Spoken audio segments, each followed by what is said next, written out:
Hola, un gusto saludarles a todos y todas. Hoy día el tema que nos convoca es el de enfermedades no transmisibles. La idea es dejarles esta presentación con alguna información que pueda serles de utilidad y al mismo tiempo darle algunos insumos a la discusión de nuestra próxima sesión grupal con este tema.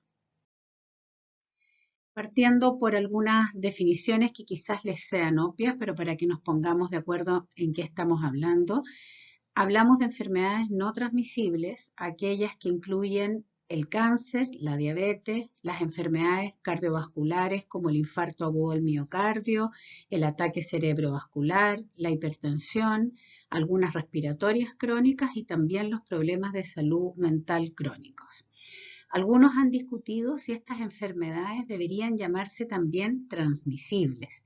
Bueno, ahí tenemos algunos ejemplos en familias donde hasta el gato o la mascota tiene problemas, por ejemplo, nutricionales como la obesidad y salen algunas bromas y memes al respecto. Pero hablando en serio, muchos dicen que estas son enfermedades de transmisión social y vamos a discutir algo acerca de cuáles son las bases de estas enfermedades, cuáles son los conductores comunes o los determinantes de estas enfermedades que podrían hacer que habláramos de enfermedades de transmisión social. Ustedes saben que son la principal causa de muerte en el mundo y la cantidad de millones y millones de pesos o de dólares que significan en discapacidad, en licencias, en costos sanitarios y en costos extrasanitarios, bueno, hacen que sea un temazo en el mundo y me atrevería a decir uno de los temas más importantes hoy día para la salud global. El problema, hablemos un poquito del problema, o mejor dicho, de los problemas.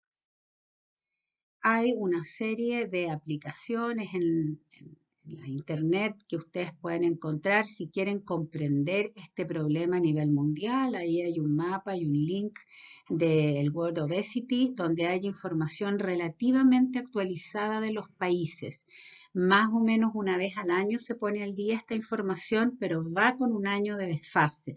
Entonces podría ser que, por ejemplo, a mitad del 2020 todavía tuviéramos la información del 2018, pero de todas maneras nos sirve para tener un panorama mundial y ustedes ven ahí que puede elegirse si quieren la información de niños, de adultos, de hombres, de mujeres o la información integrada.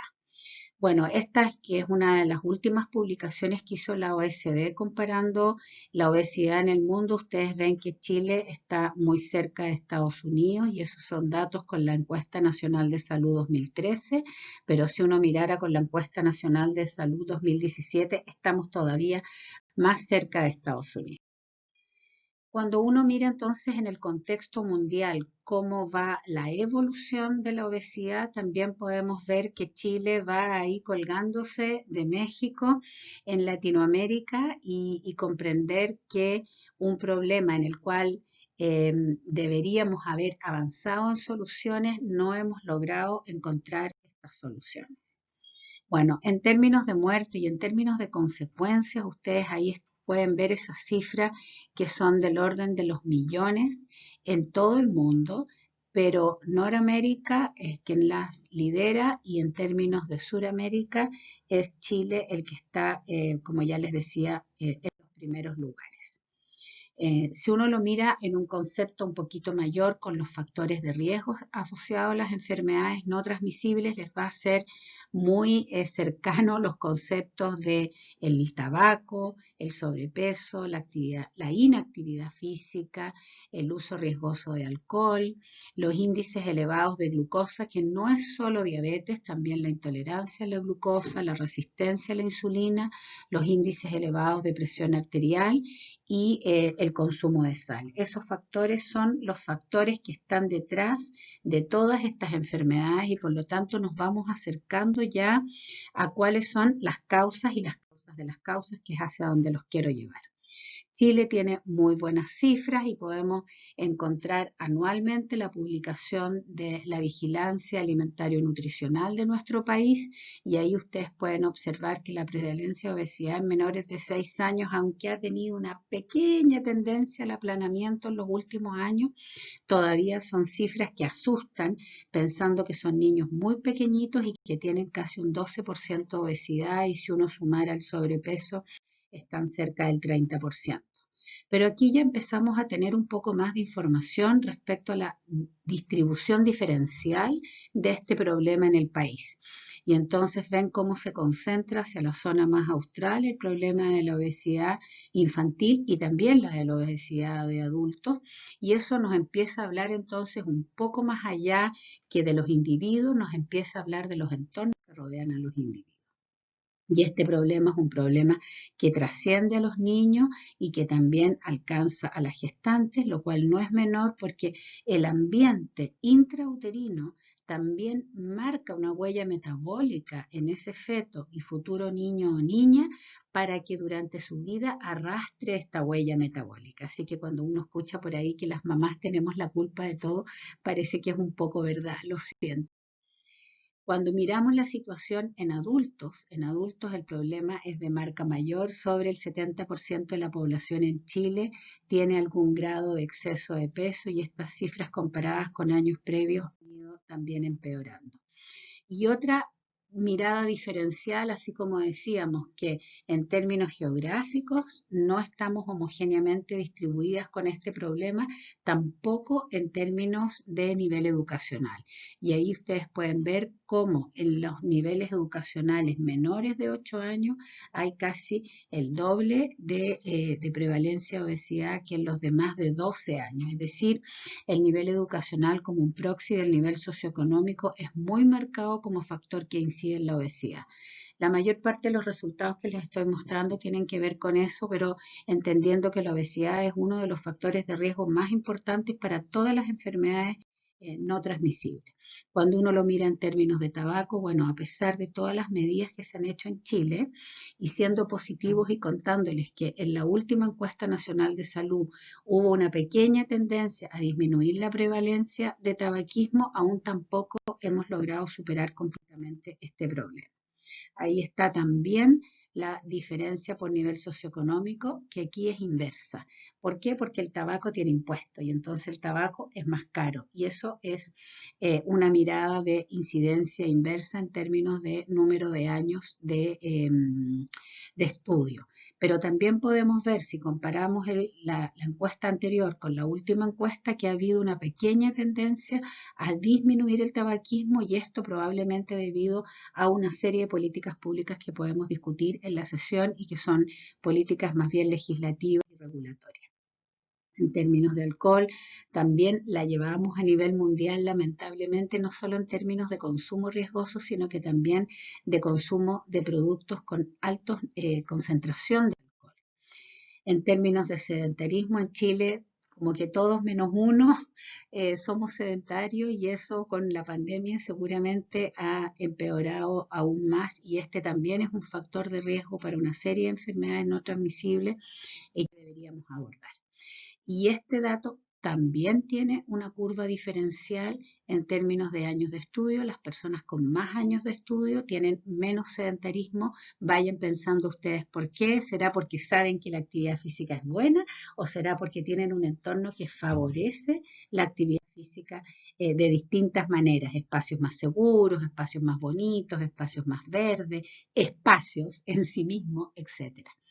Bueno, otro de los factores de riesgo asociados a las enfermedades no transmisibles es la dislipidemia y ustedes también ven que lamentablemente tenemos valores muy altos de prevalencia elevada de colesterol, así como también la de triglicéridos, que es de muy difícil manejo. La de colesterol es más manejable dietariamente, pero la prevalencia alta de triglicéridos elevados es muy compleja de manejar.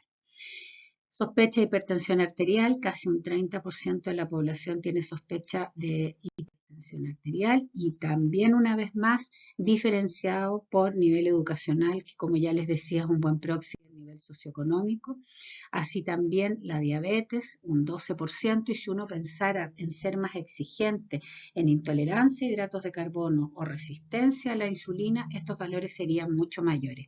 Disculpen si de repente uso un lenguaje muy específico, lo anotan y en la sesión lo podemos conversar si hay alguna cosa que dije que no se entendió bien. Aquí también hay una diferencial por nivel socioeconómico o nivel educacional y ustedes ven que las prevalencias son bastante más altas en los niveles socioeconómicos y educacionales bajos. Bueno, y por supuesto ustedes ya se estarán imaginando que con todos estos factores de riesgo, el autorreporte de infarto agudo del miocardio no es menor en nuestro país, cifras sobre el 3%, y así también el de ataque cerebrovascular o trombosis cerebral, que es también cercano a un 3%.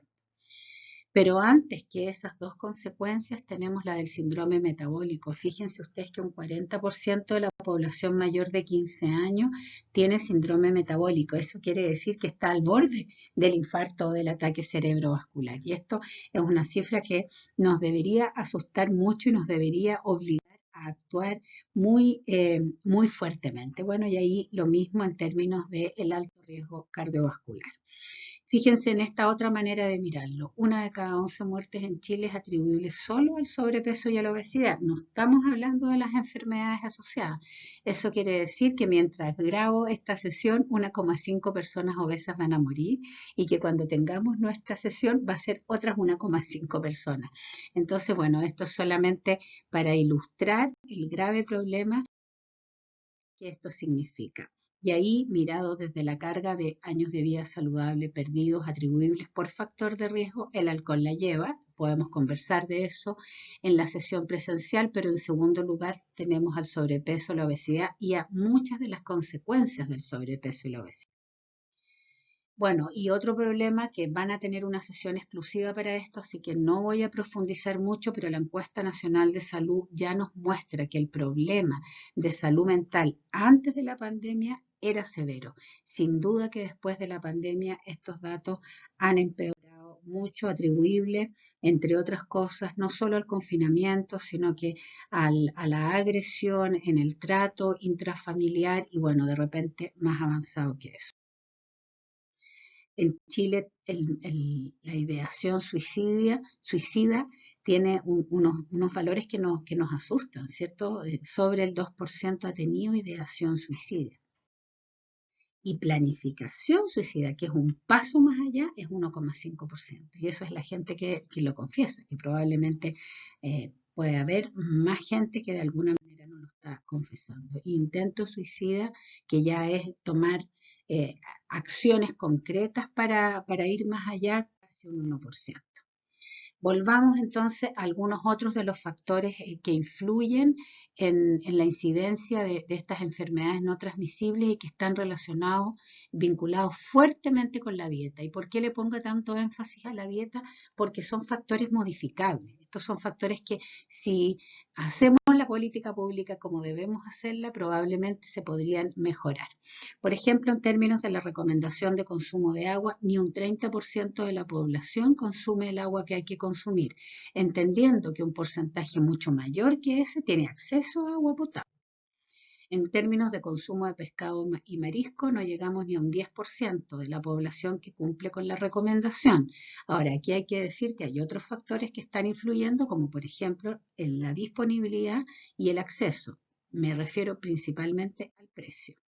En términos de consumo de legumbre, no tenemos problema de acceso, no tenemos problema de disponibilidad, sin embargo, solo un 25% cumple. Hay que decir que durante la pandemia este valor aumentó mucho, es decir, el consumo de legumbre aumentó mucho. Entonces eso también nos tiene que hacer pensar en cuál es la causa, porque requiere más tiempo de preparación, porque nos da lata, porque no tenemos costumbre de prepararla y ahora que hemos estado más en la casa la preparamos más. Bueno, hay que ir pensando en las causas de las causas y no como una mirada muy superficial del tema. No es que comamos mal de porfiado, probablemente comemos mal por una serie de factores que están incidiendo en que comamos mal. Y aquí, bueno, el clásico de la hipertensión arterial, el consumo de sal, sodio, en palabras simples consumimos el doble de lo que tendríamos que consumir. Y la pregunta es de dónde viene esta sal. Viene de la sal que agregamos en la mesa, un poco, otro poco de la sal que agregamos en la cocina, pero un porcentaje no menor viene de la sal oculta, entre comillas oculta, en los alimentos ultraprocesados que consumimos.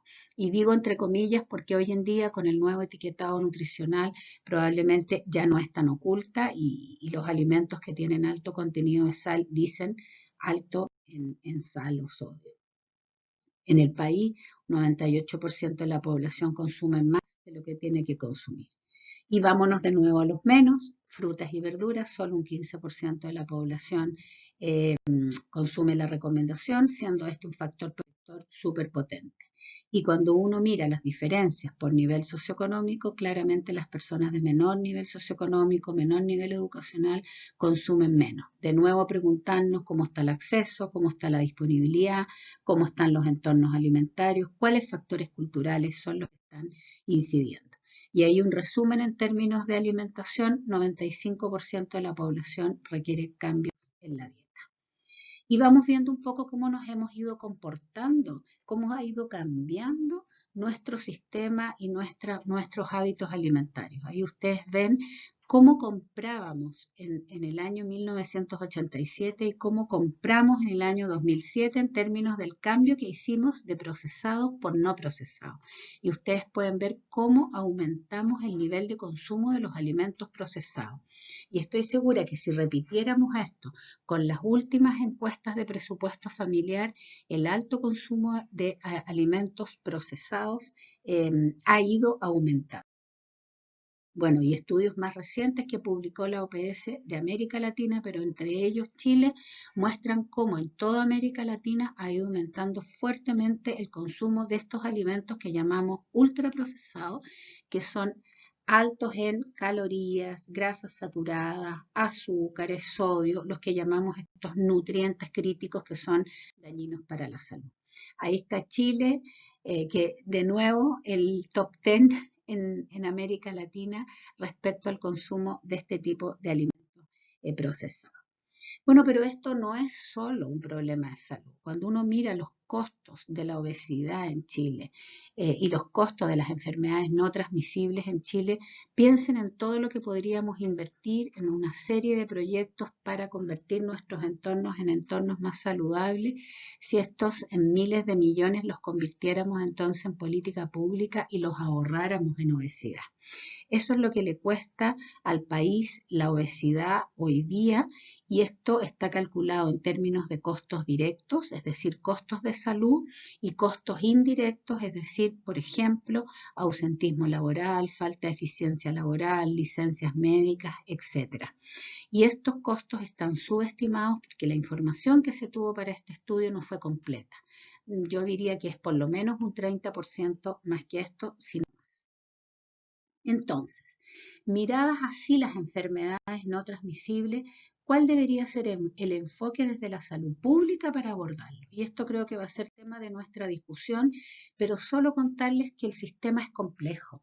Esto no es solo una suma y resta de calorías, no es solo que todos entendamos que tenemos que ser más sanos porque si no cambiamos nuestros estilos de vida, estamos a puertas, como ya lo vimos, de un infarto, de un ataque cerebrovascular, sino que aquí hay una serie de elementos que se están entrelazando en forma muy compleja para generar este problema. Entonces, el único objetivo de esta diapositiva es que comprendan que el tema es complejo, que no es un tema sencillo y que no se haya querido hacer una campaña de alimentación saludable. No tiene que ver con las campañas probablemente, o no únicamente.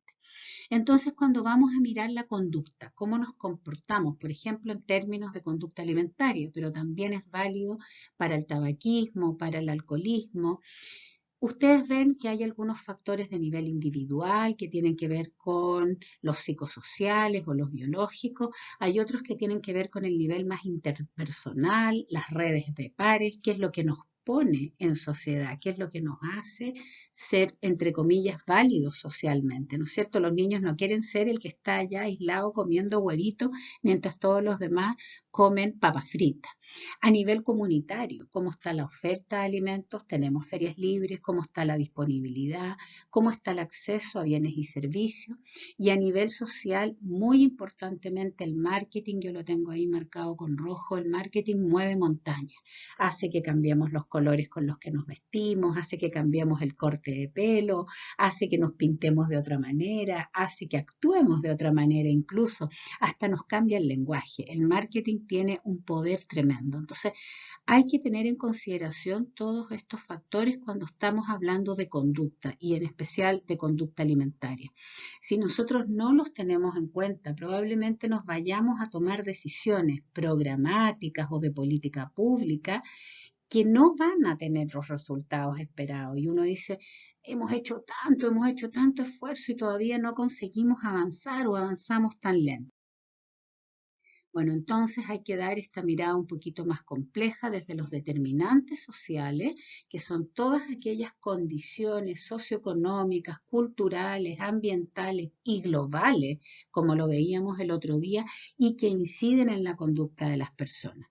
Y un tema un poquito más reciente, que es el de los determinantes económicos o comerciales de la salud, donde el marketing, el lobby y el intercambio comercial están tensionando los ambientes alimentarios para transformarlos. Algo, no sé si comentábamos aquí o en otra sesión, no me acuerdo, respecto a cómo comemos las frambuesas los chilenos. Las producimos en Chile, las mandamos a Estados Unidos, allá las congelan, las desinfectarán, vaya uno a saber lo que les hacen, las envasan, las mandan a China y de China las devuelven a Chile. Entonces estamos comiendo nuestras propias frambuesas que dieron la vuelta a todo el mundo y probablemente se han encarecido mucho en ese camino.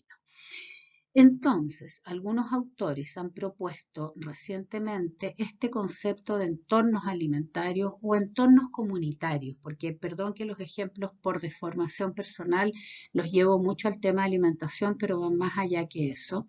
Las personas vivimos rodeadas de una cultura, de una sociedad, de una comunidad. Vivimos insertas en un mundo del cual es muy difícil salirnos. Entonces, si estos problemas son masivos y son globales, no es porque las personas seamos ni porfiadas, ni lesas, ni queramos, ni no queramos aprender, sino que porque todo aquello que está alrededor de nuestras vidas nos está tensionando para actuar de una manera.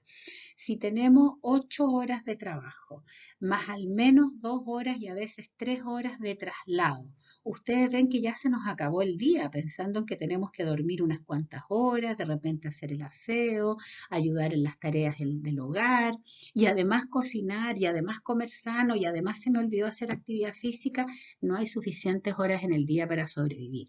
Entonces hay que tener en consideración todos esos factores al momento de hacer la política pública. Por ejemplo, una política pública que nos llame a consumir más pescado y nos llama y hacen una publicidad maravillosa y todos decimos, sí, tengo que comer pescado. Después voy a la feria, no hay. O cerraron la feria, a la hora que salí del trabajo ya está cerrada. O ya decidí, logré, salí antes, llegué y es muy costoso. Y además ya, supongamos, hice un esfuerzo, lo compré, llego a la casa, hay que sacarle la espina, hay que sacarle el cuero, hay que cocinarlo, se me acabó el día. Entonces yo se los pongo un poco exagerado y a lo mejor un poco en palabras medio divertidas, pero el objetivo es solo que cuando hacemos una política pública desde un escritorio tenemos que pensar en lo que le estamos pidiendo a la gente que haga. En Chile hay una propuesta de cuáles serían nuestros entornos alimentarios y cómo funciona nuestro sistema alimentario, donde ustedes pueden ver que obviamente los individuos nos movemos entre el hogar, el trabajo, la vía pública por donde accedemos, los restaurantes que de repente concurrimos, el casino del trabajo, el restaurancito de la esquina, el ambiente de abastecimiento que nos provee de alimentos, pero también un gran sistema económico mundial que hace que hoy día, por ejemplo, comer sushi en Chile esté de moda. No estoy diciendo que me parezca mal, solamente decir que hemos ido adoptando las culturas probablemente de otros países. Y esto entonces también nos hace mirar este problema como un problema que va más allá de salud. Y para que podamos tener éxito en el enfrentamiento a las enfermedades no transmisibles, sin ninguna duda que necesitamos hacer una mirada más global. Salud en todas las políticas, lo llama la OMS, me parece bien. Es difícil convencer a los demás que la salud es lo más importante, entonces a lo mejor el concepto no tendría que ser salud en todas las políticas, sino que todas las políticas con salud, no sé, a lo mejor hay que buscar también un lenguaje que convenza al área económica, al área productiva, al área agrícola, etcétera, para que todos nos podamos sumar y cada vez que se piense, por ejemplo, en una política de vivienda, se esté pensando que tiene que haber espacio para que la gente haga práctica de vida al aire libre o de actividad física. Entonces, esta mirada, algunos la han llamado la mirada individual versus o más bien complementaria con la mirada más societal, poblacional o estructural. Para que este individuo tenga salud, sin duda tiene que cambiar de conducta, pero para que cambie de conducta debe disminuir ese esfuerzo, esa pendiente, mediante políticas que son más estructurales. Entonces, las estrategias individuales que apuntan al cambio de conducta y que hacen responsable al individuo deben ser complementarias con estas estrategias más estructurales que cambian el ambiente y en el que el responsable es el Estado para disminuir la pendiente de esfuerzo del individuo para acceder a salud. Entonces ahora vuelvo a esta diapositiva de varias láminas antes respecto a cuáles son las políticas que han dado resultado para incidir en el cambio conductual. Y no son muchas, lamentablemente, y podríamos decir, por ejemplo, que en términos de obesidad y de cambios dietarios, el etiquetado frontal de alimentos ha sido una política que ha dado resultado, el control de la publicidad ha dado resultado, la intervención del entorno laboral y del entorno escolar son costo eficientes. En términos individuales, solo la consejería ha tenido impacto y la consejería no es sentarse a dar consejos, podemos conversar de eso también en la sesión. Las políticas fiscales son de las más costo eficientes y con políticas fiscales me estoy refiriendo a los impuestos, me estoy refiriendo a los subsidios, a las subvenciones. Impuestos a los alimentos no saludables, al tabaco, al alcohol, subsidio a la actividad física, a los alimentos saludables, a la vida al aire libre. Y promover la actividad física generando un entorno propicio para la práctica de actividad física, que no significa ir al gimnasio con la polera combinada con las calzas o con las zapatillas, sino que significa poder caminar por espacios seguros, poder salir a una plaza o a un parque con la familia o con los amigos, tener lugares disponibles y gratuitos para que la gente, si quiere salir a trotar, a pasear a la mascota o simplemente a caminar, lo pueda hacer. Algunas de las estrategias implementadas, y no me quiero alargar mucho más, así que las vamos a revisar rápido y las podemos discutir en nuestra sesión. En Chile existe un programa de promoción de la salud desde hace más de 50 años que se ha ido reformulando para dar respuesta a las necesidades comunitarias a través de la participación ciudadana que se había quedado muy dormida y que claramente tiene un rol muy importante y principalmente llevando esta promoción al territorio, considerando la escuela, el centro de salud, las organizaciones comunitarias. Y para eso, durante hartos años, se ha estado incorporando algunas estrategias de participación en la promoción para llevar a una participación sustantiva, que no sea una participación solamente instrumental de tipo informativa, sino que las comunidades puedan generar sus propios cambios a nivel local, a nivel comunitario. Chile cuenta con una política nacional de alimentación y nutrición que no es ley y que por lo tanto se hizo en un gobierno y se guardó en el cajón en el otro. También cuenta con un sistema de tributo, un sistema de impuesto, por ejemplo, para bebidas azucaradas, también para alcohol en bajos niveles y también para tabaco todavía en insuficientes niveles. cuenta como ejemplo. Yo se los doy como ejemplo porque me queda más cercano este ejemplo con una ley que le llamamos ley de etiquetado, pero que tiene al menos tres componentes. Un etiquetado frontal de advertencia, que es ese discopare negro con alto en calorías, sodio, azúcares o grasas saturadas, con la prohibición de venta y entrega gratuita de estos alimentos en las escuelas. Eso significó cambiar las dietas de Junaed y eso significó cambiar los kioscos escolares, y con prohibición absoluta de la publicidad dirigida a niños, a menores de 14 años, de cualquiera de los alimentos que tienen estos sellos negros.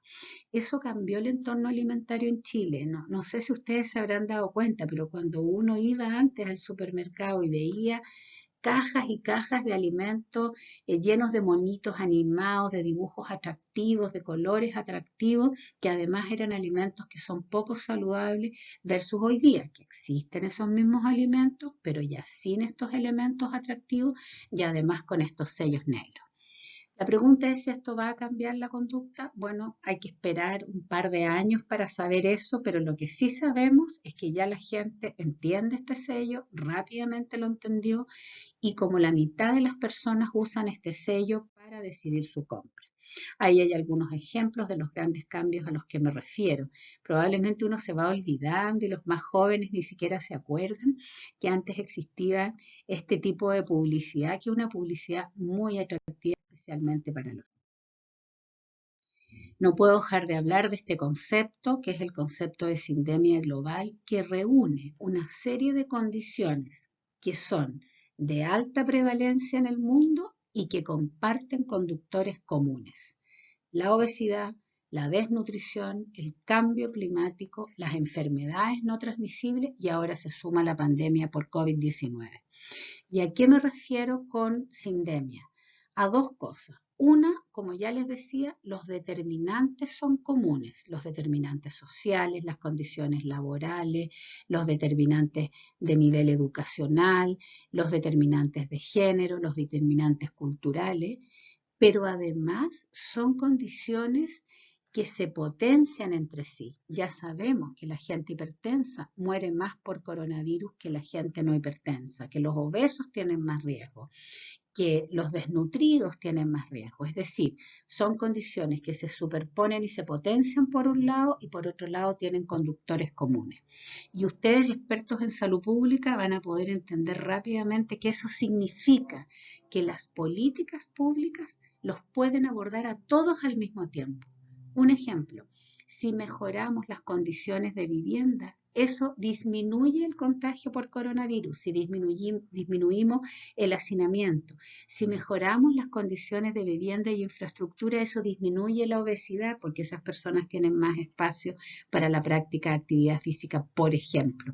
Si mejoramos las condiciones laborales, eso claramente mejora la dieta también, etcétera. Es decir, estos conductores comunes permiten que unas políticas públicas estructurales aborden todos los problemas al mismo tiempo. Creo que eso es un baluarte que hay que tener eh, presente. Y ahí dice, en una publicación reciente de la BBC, que está inspirada en una publicación de Lancet, que el COVID-19 no es una pandemia. Son varias pandemias que se están mezclando en una sindemia que se potencia una a otra, y que mientras no miremos a este problema también desde lo socioeconómico, sino que lo miremos solo desde lo sanitario, vamos a tener cada día más camas y más ventiladores, pero no necesariamente vamos a tener resuelto el problema de las causas de las causas. Es decir, hay que mirarlo desde los dos ángulos, no hay que abandonar ninguno de los dos. Si realmente queremos acabar con esta pandemia, cuyos efectos han sido devastadores, debemos tener la lección de abordar las condiciones subyacentes que hacen posible esta pandemia. Opina Singer, que fue el primero que habló hace muchos años atrás, antes de la pandemia, que habló de este concepto de sindemia, y ahí tienen ustedes los datos. Para discutir y reflexionar, aparte de todas las tareas que dejé ahí lanzadas, me gustaría que pensaran, si tuvieran que hacer un llamado a la acción, ¿qué dirían? ¿A quién lo dirigirían y con qué argumento? Queremos hacer un llamado a la acción para superar las enfermedades no transmisibles vinculadas a la dieta. ¿Qué llamado como salubristas harían ustedes y a quién lo dirigirían y cómo lo argumentaríamos? Espero que podamos tener una sesión de conversación muy entretenida y haberles ayudado a comprender un poco más de este problema en esta rápido repaso de lo que son las enfermedades no transmisibles hoy día. Muchas gracias.